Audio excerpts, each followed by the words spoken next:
Assalamualaikum warahmatullahi wabarakatuh. Apa kabar kalian hari ini? Semoga senantiasa sehat, kuat, dan tetap semangat untuk belajar. Pada segmen belajar online kali ini, saya akan meneruskan mengenai pembelajaran teks laporan hasil observasi.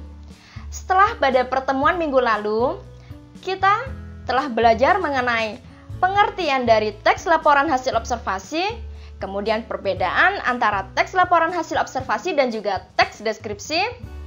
Kemudian kita juga belajar mengenai ciri-ciri teks laporan hasil observasi, dan yang terakhir struktur teks laporan hasil observasi.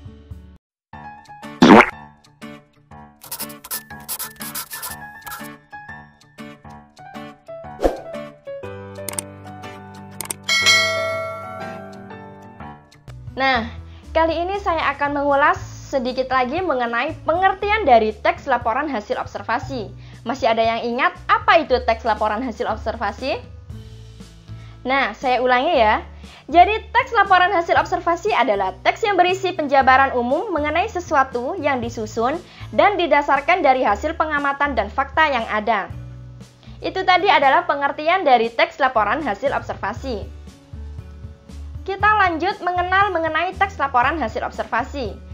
Kali ini, selain teks laporan hasil observasi itu memiliki ciri-ciri dan juga struktur, teks laporan hasil observasi juga memiliki tujuan, di mana tujuan dari teks laporan hasil observasi itu adalah yang pertama, mengatasi atau memberikan solusi suatu masalah, yang kedua, menemukan teknik atau metode baru, dan yang ketiga, sebagai pertimbangan pengambilan keputusan, keempat, memperbaiki suatu objek atau metode yang sudah ada, dan yang terakhir atau yang kelima yaitu menginformasikan perkembangan yang sedang berjalan.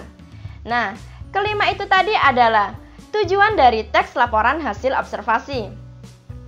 Selain adanya tujuan, pada teks laporan hasil observasi juga memiliki fungsi loh. Kira-kira apa saja sih fungsi dari teks laporan hasil observasi itu? Fungsi dari teks laporan hasil observasi ada 4. Yang pertama yakni melaporkan hasil pengamatan kegiatan penelitian. Yang kedua, menjabarkan dan informasi di balik solusi atau keputusan yang diberikan atau topik yang diteliti. Yang ketiga adalah sebagai sarana dokumentasi suatu kegiatan atau penelitian. Yang terakhir atau yang keempat yaitu sebagai sumber informasi faktual berdasarkan fakta. Itu tadi adalah keempat dari fungsi teks laporan hasil observasi.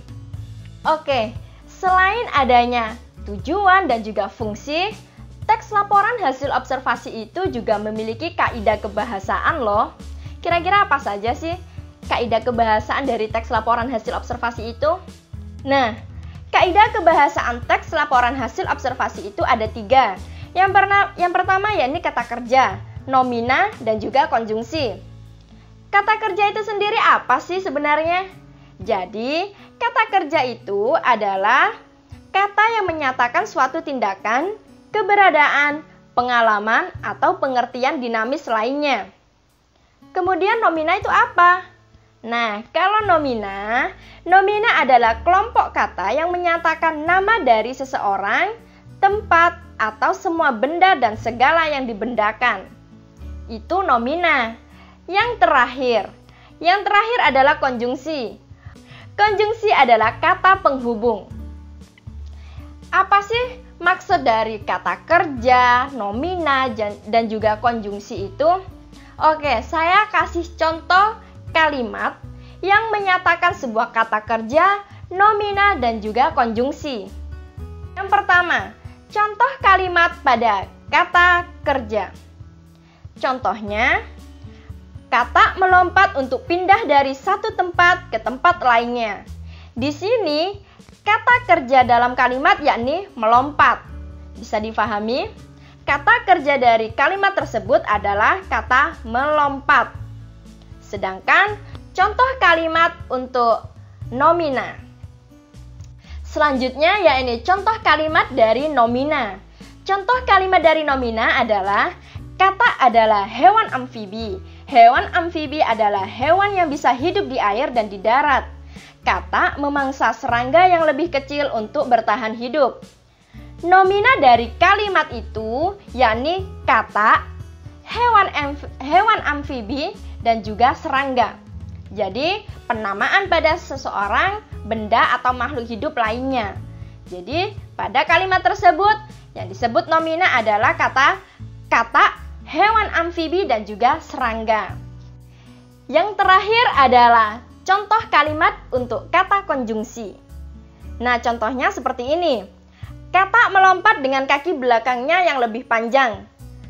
Konjungsi dari kalimat tersebut adalah kata dengan, yaitu kata hubung. Ya, konjungsi adalah kata hubung, di mana contoh di situ yang terdapat kata hubungnya adalah terdapat pada kata dengan. Itu tadi adalah contoh-contoh kalimat dari kata kerja, nomina, dan juga konjungsi. Nah, pada segmen belajar online kali ini, kita belajar mengenai tujuan, fungsi, dan juga kaidah kebahasaan dari teks laporan hasil observasi. Semoga video kali ini bisa menambah wawasan kalian mengenai teks laporan hasil observasi. Bagi kalian yang masih bingung dan masih banyak pertanyaan, kalian bisa isi saja di kolom komentar.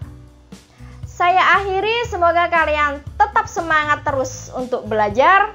Saya mohon maaf dan juga terima kasih. Wassalamualaikum warahmatullahi wabarakatuh.